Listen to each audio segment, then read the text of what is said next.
Welcome everybody to the North Fork Survivors channel. Kind of a new thing. Some of you who subscribe would know my name is Joe Bongiovanni.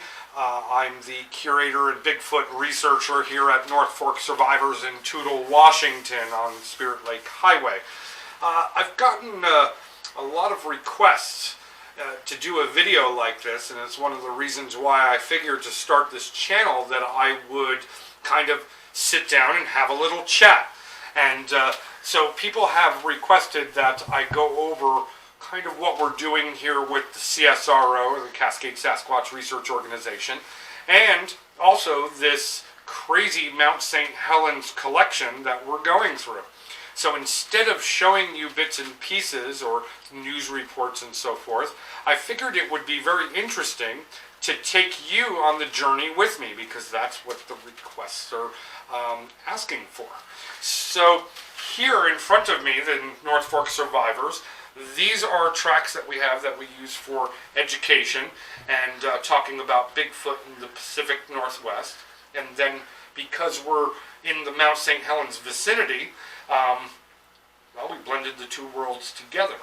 And so over here we have relics that were actually recovered from the blast zone of Mount St. Helens between 1980 and 1981.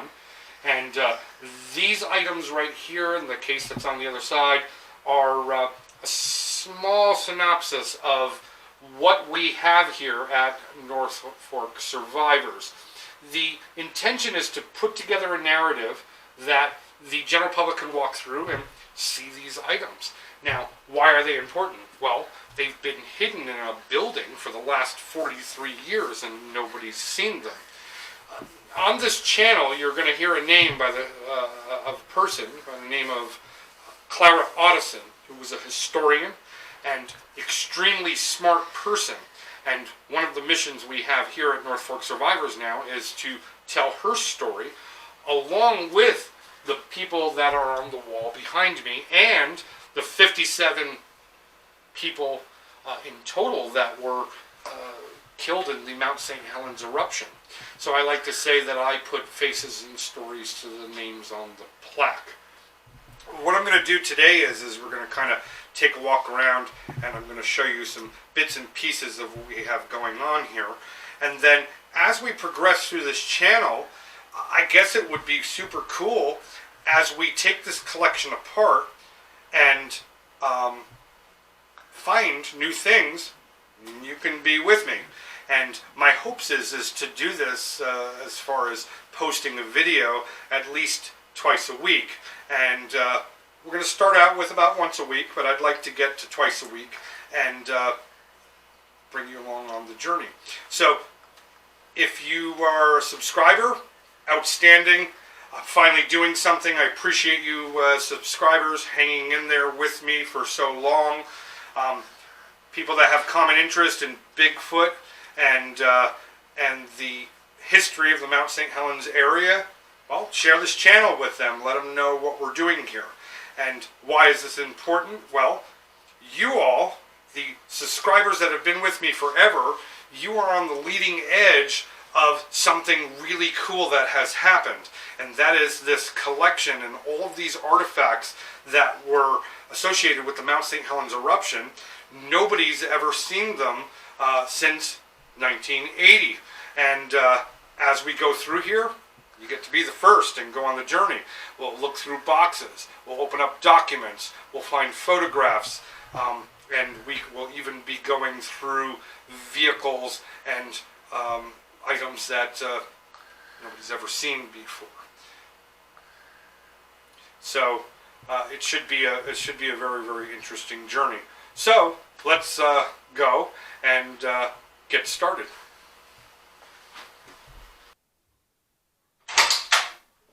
All right, so here we are.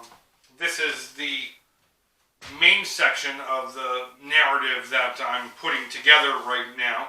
The car to my right, on the left of the screen here, belonged to a gentleman by the name of Reed Blackburn.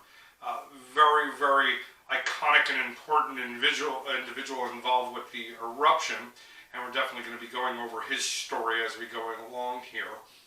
Inside this room Right now I have artifacts staged for examination, preparation, so forth. And I'll give you kind of a quick sneak peek right over here. Now these items that are staged here are very, very significant. For example, we have a gentleman here by the name of Robert Landsberg. Dashboard from his vehicle is behind me. This is actually a rear door off of his vehicle. Other people that we have represented here. Harry Truman, everybody watching knows Harry Truman. We have the only existing clothes that belong to Mr. Truman here at this location. So we have shirt, pants, his boots, and a hat. You're probably wondering how in the world does items like this survive when the lodge was completely destroyed? Well, there is a whole story that goes with that, and as we go along, it'll all make sense. So this is just kind of a quick sneak peek of what we've got going on back here, the narrative that we're putting together, and as I said, as we progress along, we're going to highlight these items, let you see what we'll figure out as we're going along here. And not only that, but again, I'm a Bigfoot researcher, and that's not going to be forgotten either. And so what I'd like to do is since we're doing this Mount St. Helens story, this Mount St. Helens Museum, we're also going to do Bigfoot research. And because the C.S.R.O has never documented research expeditions for YouTube or for a channel, it's going to be quite fun. It's something different we've never done before, and take you with us. And let's get out and go do some Bigfooting.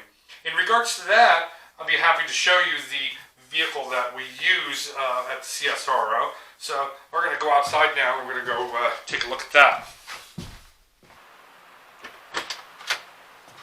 Wow, it is a nice day out here. Let's go down.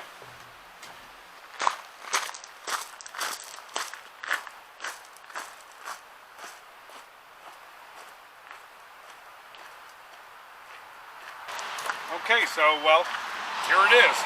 This is the MCSV, we like to call it, the Mountainous Cryptozoological Survey Vehicle. Essentially, it's a modified Humvee. We like to use equipment that the government would have thrown away. So this is one of the things that we'll probably highlight in this channel quite a bit because it's used to go out on wide area thermal imaging scans. Want to do a shout out here for Eli Watson, Small Town Monsters. Small Town Monsters, absolutely outstanding channel, and I recommend that if you have some time to check it out. Eli did a documentary on the C.S.R.O. Some time ago and posted it to the channel there. Absolutely humbling documentary. I can't recommend it enough.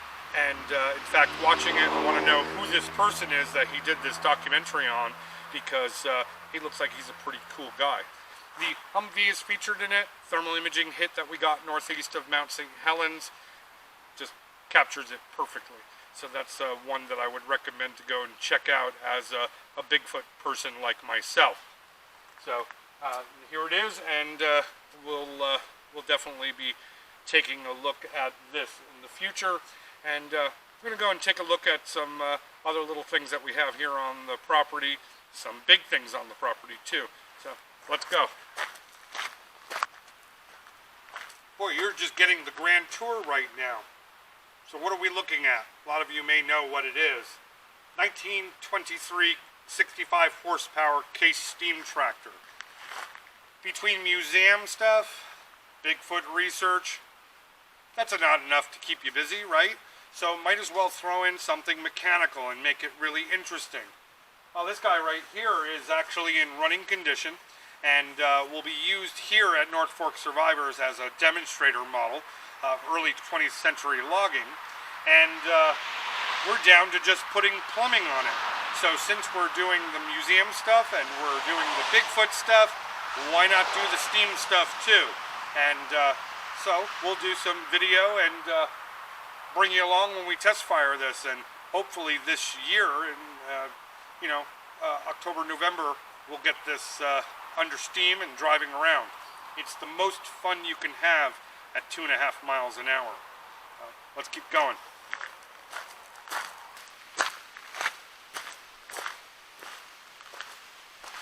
So right over here is the famous buried A-frame at North Fork Survivors.